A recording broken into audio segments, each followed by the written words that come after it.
car is back from the dyno. I'm going to throw a link to the dyno video in the description, but now the car is still obviously in one piece. Oil cooler lines, the top, I've already checked the bottom. They are nice and dry, perfect. No coolant leaks, no nothing weird, no funky noises. Didn't have issues with the map sensor, which is something I was concerned about, but everything went beautifully. So it made somewhere in the neighborhood of 6 pounds. 6 to 7 pounds is generally, from my understanding, obviously, where a 1-bar map sensor will max out in a boosted application. But the 42-pound SVO green tops were a killer choice. There's great data available for them. Had plenty of fuel pump as a factory pump that's never been touched. That's something I'd probably like to do in the future. No weird ignition issues, no idling issues, no pull issues. I made a wicked torque curve between 2,500 RPM to 5,500 RPM. That, and plus the 373s that are tucked back there in the diff and the whole axle housing, along with the True Track and the 3000 stall that's been in the car for a couple years, literally makes this thing feel 800 pounds lighter. I mean, it just goes now. But, you know, car sat outside for a couple days. It's a little gross, so I got to get this cleaned up, along with get my wife's oil changed since her car's outside, since both of mine are back, and that was the deal we had. And I'm also taking the time to redo the GTO's brake and clutch pedals.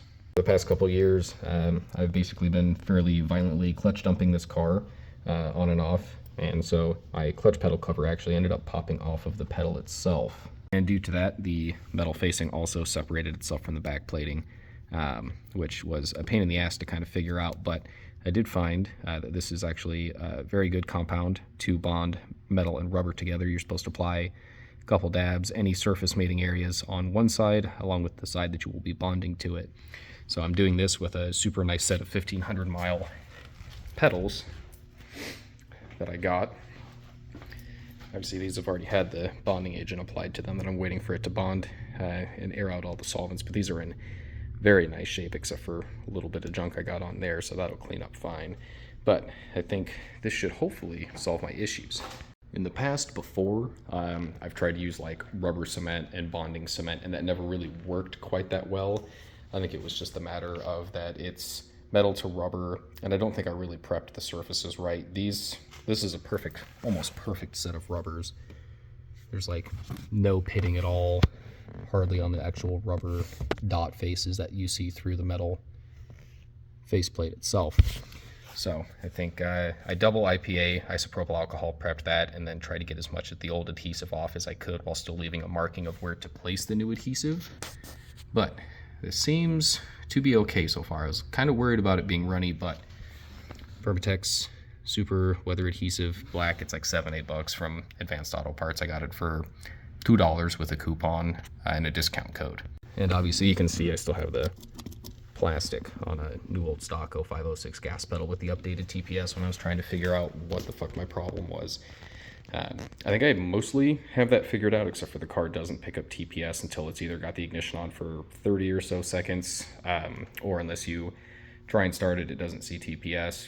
Take the key out, ignition back on, and it sees TPS. So I just need to fiddle around more with the Holly, but I've been ridiculously busy with work and obviously my home life with my wife, trying to spend time and going to events for friends and family.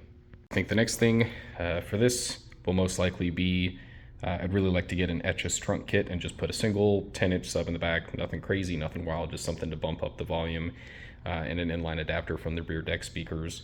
I do need to pull the rear door cards off and fix the window rollers. That's something I meant to do years ago, but you know, never got to it.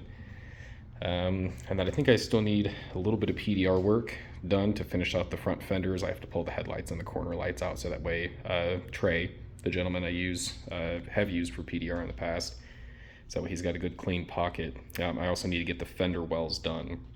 Those are actually out of powder coating right now, the new set that I have. So, but I would like to do that. I also need to recut the whole car, clay it, recut it.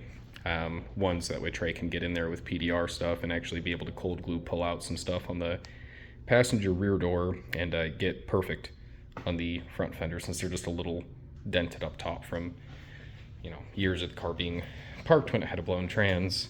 And yeah, you can see some of the rippling there in the sheet metal where it just needs to be straightened back out. I also have a set of 374 cast LT heads that I'd possibly like to send to Lloyd Elliott sometime this year. Just something to hang on to in case prices go up, because it's kind of fucking inevitable at this point in time. I don't think it's really going to matter. But so hopefully I'll have those ported unless I find a good set of, dart heads for an LT or some old AFRs or something like that. However, that is a long-term goal. Right now, honestly, I'm just going to enjoy the car. It's got nice cold AC, good strong heat, the cooling system's good. So, except for I do need to replace my lower radiator hose because I think it's rubbed a little bit, so I just want to be safe on that. But this crusty old kind of bubbly junk will all get cleaned up, and passenger side under the battery tray, specifically under the battery tray, is pretty badly rotted. But I think I'm also going to take the opportunity and get a new power steering reservoir and possibly flush that fluid, and also get a black coolant reservoir and get all of the new hardware, the original hardware for the spare set of fender wells I have.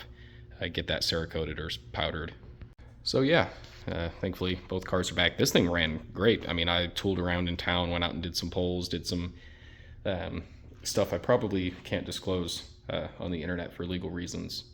But drove and fine great for 45 minutes. No TPS issues, no hangups, no errors, nothing. So the only other thing I need to do is I have a very nice set of quarter windows with a very nice trim on them that I need to get the trim coated. They've already been tinted, but I need to pop the whole interior out on the back again and throw those new quarter windows in and get some butyl sealant laid down on those. So I should have some stuff to do this summer, but I really like to get this thing out and go get a really cool giant smoky burnout video, like wreck a set of tires, kind of cool. But we will get to that when we get to that.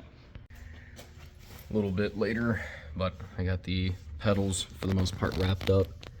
Again, these are like 1,500 mile, super nice OEM pedals. You can see there's a little adhesive residue places like here, right around the edge. So I'm gonna have to get in here with an X-Acto knife and trim basically all of that excess adhesive out once I get everything completely cured overnight.